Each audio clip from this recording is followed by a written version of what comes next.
getting just like a free tape thing. You're not a journalist. But if you're sure. So you appreciate the if you appreciate the journalism of it, we'll give you a scoop. Guys, thanks. Yeah. So what do we learn? Look at this one. Look how small this one is. All right. How are you? We're both a bit exhausted.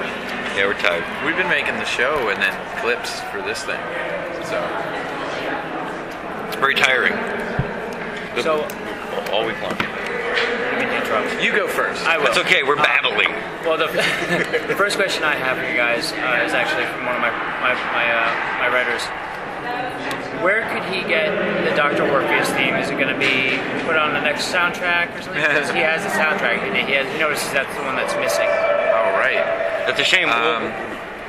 We would love another version of the soundtrack. Yeah, Jim Thurlow would love to do another soundtrack. I don't think the network wants to make one, but I don't know.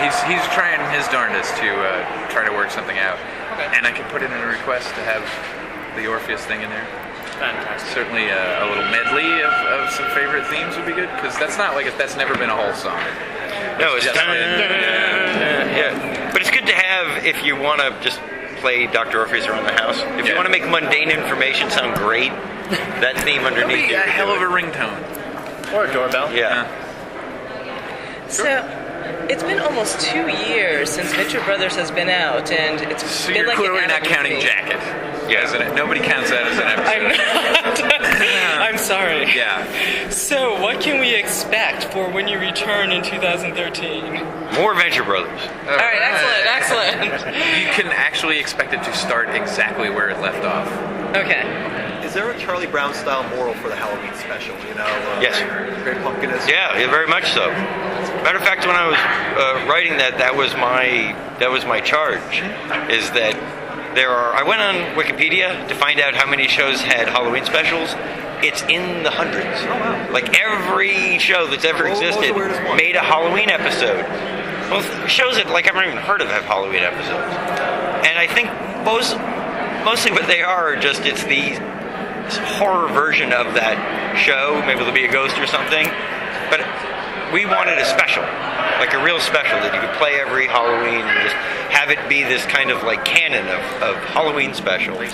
And it needed that kind of, not really moralistic, but a true grasp of the holiday and a kind of sentimentalism even. So although it's also like very much in the continuity of the show, of the season. Do you have any guest voice talents in the new show? J.K. Simmons is in the Halloween episode, actually. And then what? Over the course of the season, who do we get? John Hodgman, who's done a voice or two for us before, came back. Bill Hader, who's done some voices for us before. Paget Brewster did a voice for us. Gillian Jacobs, Community, did a voice for us. Who else? Well, we have the now... Oh, Kate McKinnon. Yeah, who now is on SNL. Yeah, returns. She did some stuff for us last week. Yeah. Tim Meadows. Sure. Did a guest voice. Yeah. So we did a little better on getting people to say yes to us. A little better. You should see the list of no's. It's absurd. Absurd. You guys that. Nick Nolte, top of the list. How many episodes in season 5? The order was for 10. Technically it's 9 because the premiere is going to be an hour long and we had to take up 2 slots with it. The Halloween special is one of those 10, so I think we'll probably rerun it during the season. I'm not It works sure. during the season. Yeah. When it was... The premiere actually takes place, like starts before Halloween and ends after, so Halloween technically takes place in there. I don't know how we'll run it in the season, or if we will, but that doesn't sound like a great deal to wait 2 years for what's now 8 episodes or something. Well, then you get season 6 coming up right after that, and we're going to slide right into production after that. We want to start writing that really soon, and we actually we're going to do another long-form special, we think, between 5 and 6 that will kind of bridge the 2 seasons. That's our dream.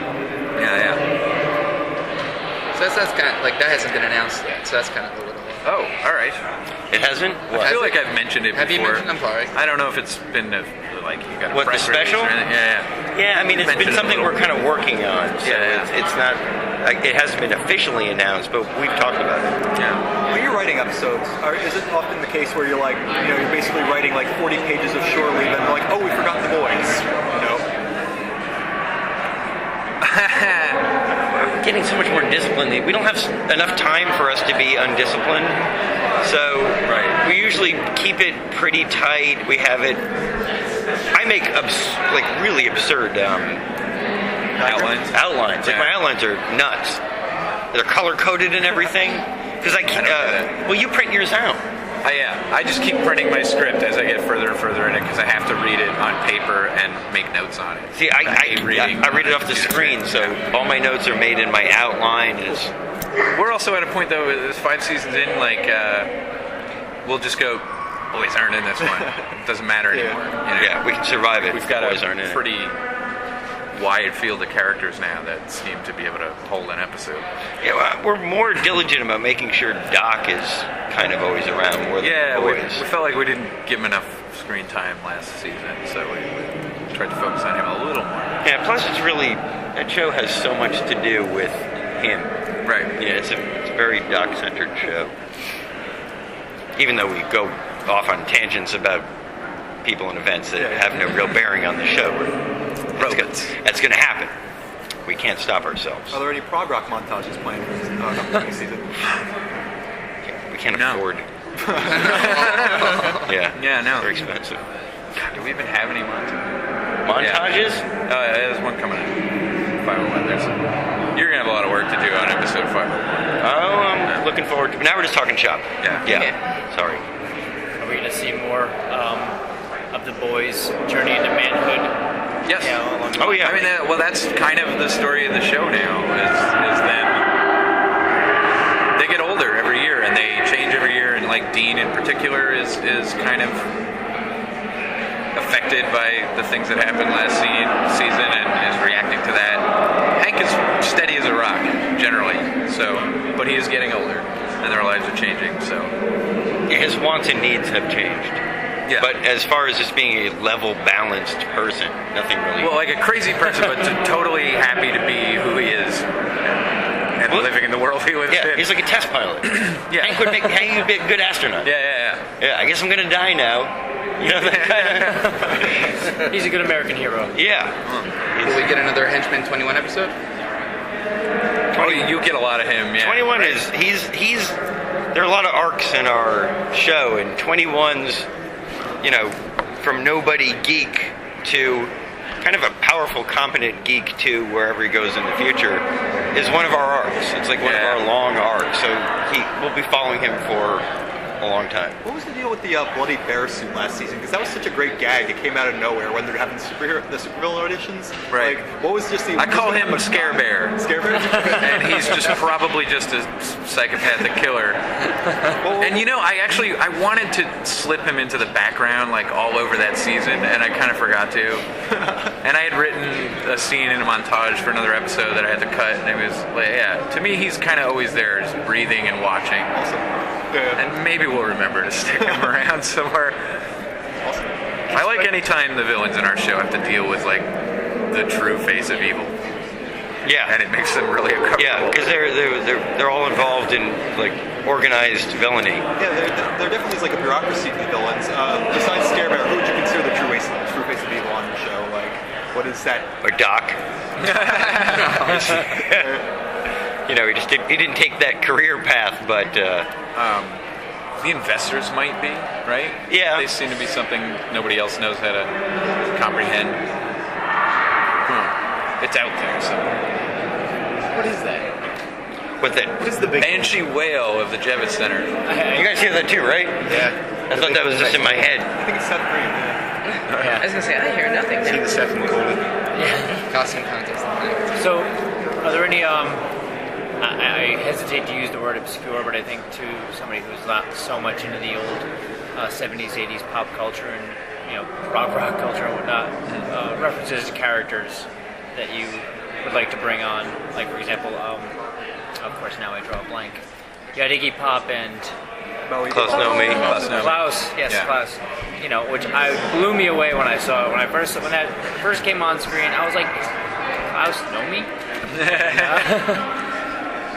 People always ask us that. We don't.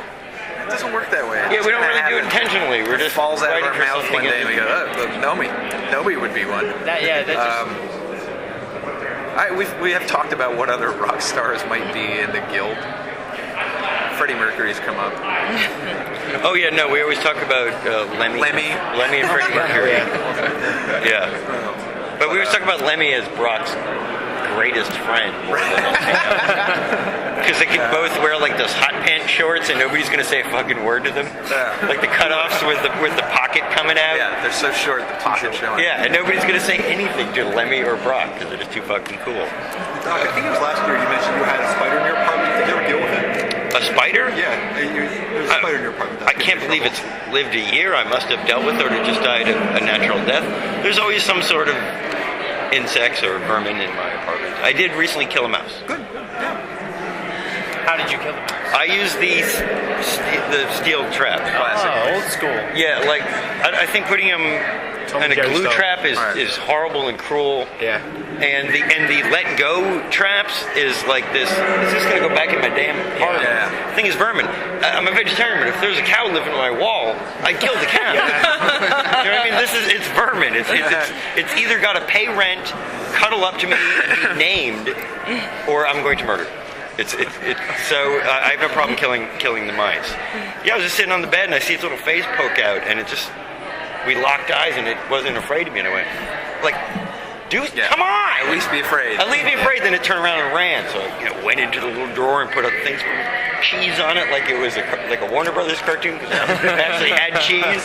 Went to bed, woke up, cheese still there. Didn't eat it. Came home from work. Dead mouse. Oh, just bloodbath, yeah. Like half decapitated mouse. Which I like to think its last moments were cheese. You know what I mean? Like I've been eating just like crumbs that idiot drops on the floor. Like that looks like cheese, and a little taste of cheese.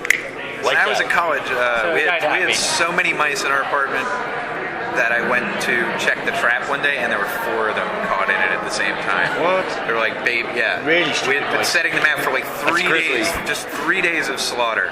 And like by late day 2, like they started being the younger ones, like the parents had been murdered and the younger ones were coming out. There was like 4 sweet little baby mice just. Yeah, and they're like kind of amazing. Cleaved in the middle because they're so small that their heads can't get caught in there. Yeah. Did you fry them up? This is a kind of random question. I mean, one thing that I loved about your show is just because I was obsessed with. You were using past tense constantly. What I was obsessed with, and no, I'm still obsessed what with I the loved show. about the show. This has no present tense show to watch. That's it. But I mean, one thing I loved is that you do have the Venture Brothers, and you're harkening back to the old school mysteries. And I love that you had Nancy, Drew, and the Bobbsey twins kind of simultaneously. And there's this other old school mystery I used to read, which no one probably ever heard of, like Trixie Belton. And I was wondering if, That escaped us. Okay.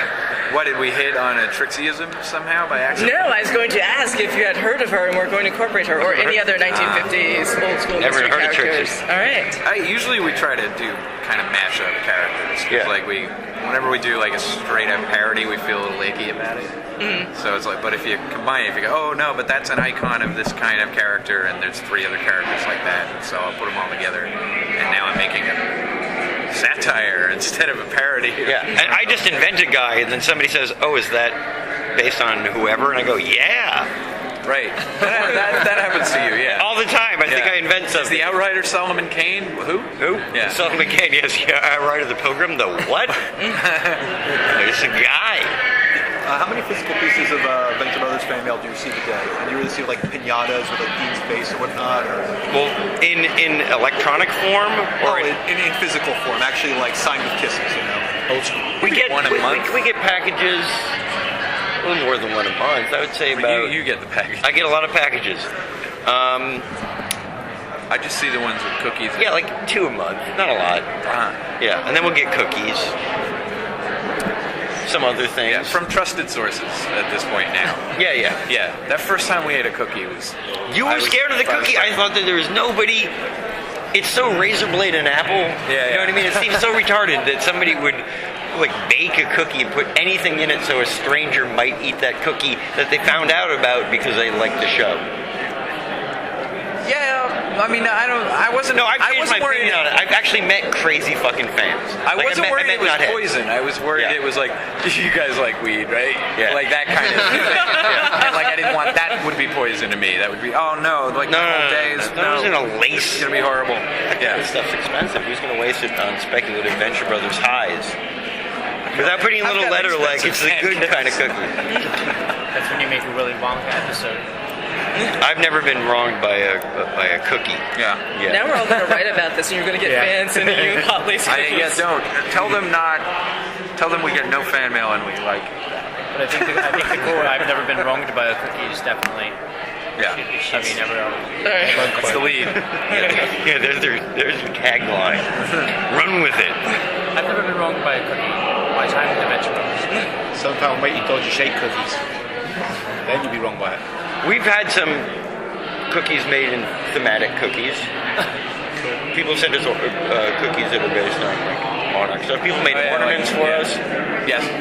Yeah, I got that 24 ornament. People made pillows. Yeah, people with Hank and Dude's heads. Some people, especially the cosplaying community, can make beautiful objects, and sometimes they send them to us. Sometimes they don't. But we got that Robo. Yeah, all packaged and everything. So people will make products because we don't. Yeah. So we have no venture products. It also in store doesn't exist. Will you be doing new products for the new season, like the T-shirts? We don't know. Oh, we might do. Like can you club? hear that? Yeah. You're gonna. We might do shirt club again. We really want to do shirt club again. We're trying to figure out the logistics because it was hard. There's a lot of work making shirts. Like one of We Love Fine or one of the new shirt companies out there, and get them to do it for you and print them on demand. Well, the fun about Shirt Club is to do it as much yourself as possible. Right. Yeah. That's just from the designing. The first one, like idiots, we all but printed them ourselves. Right. But we're still going to design them ourselves and get them out and have them out for just that week. And it's not we're not making an object. We're making a memento. An event. A memento of an event. Is that more like the one a day websites that are out there now? Yeah, the one a week, like they'll correspond to the shirts. episode. Stuff like that. I do one design every day. We're going to have a design for every episode. Who did that? T-Fury and stuff do one design a day. We don't know that.